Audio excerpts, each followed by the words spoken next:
yang terus wadah trigramnya tuh dibakar sama api samadhi. Dan ini sampai segininya tujuannya biar esensi pil keabadian Lao Tzu itu bisa disuling dari tubuh Wukong. Jadi bisa keluar tuh sari-sari pil keabadiannya tuh. Dan kalau udah gitu ya harusnya Wukong lebih lemah dan harusnya dia bisa mati jadinya. Harusnya. Dan cara ini tuh sampai hari terakhirnya tuh kelihatannya berhasil loh. Soalnya sampai hari ke-49 Wukong tuh bener-bener nggak bisa lepas. Bahkan dia nggak bereaksi sama sekali. Jadi dari dalam wadahnya tuh ada tanda-tanda pemberontakan, pergolakan gitu, kayak gerak-gerak gitu, itu nggak ada sama sekali, diem wadahnya. Makanya disangkanya di sini, wah ini berarti Wukong udah mati nih.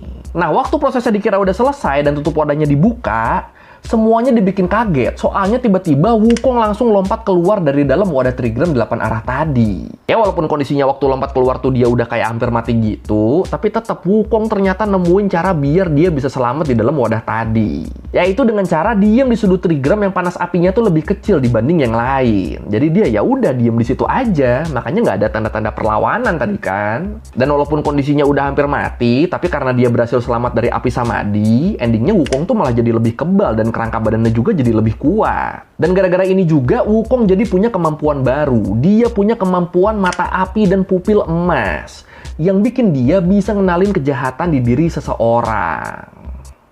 Jadi endingnya bukannya mati, yang ada Wukong malah makin sakti nih ya. Gila. 时辰已到，开炉。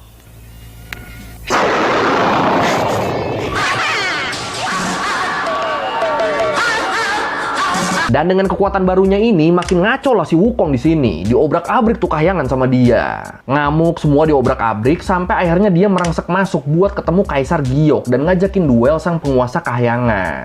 Nah, ngelihat kahyangan udah diobrak-abrik, agak jiper nih Kaisar Giok di sini nih. Makanya dia akhirnya langsung minta tolong ke Sang Buddha buat ngebantu kahyangan ngalahin Sun Wukong. Nah, Sang Buddha yang langsung datang dari barat, beliau kemudian ketemu sama Sun Wukong dan beliau langsung nanya, Wukong ini sebenarnya maunya apa sih? Dan Wukong langsung jawab, dia pengen jadi Kaisar Giok selanjutnya karena dia ngerasa udah di atas langit dan bisa ngobrak-ngabrik kahyangan.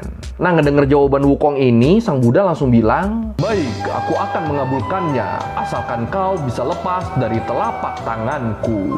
Semangatlah Wukong ngedenger ini, langsung lompat setinggi mungkin dia. Tujuannya pokoknya satu, dia pengen ke ujung alam semesta.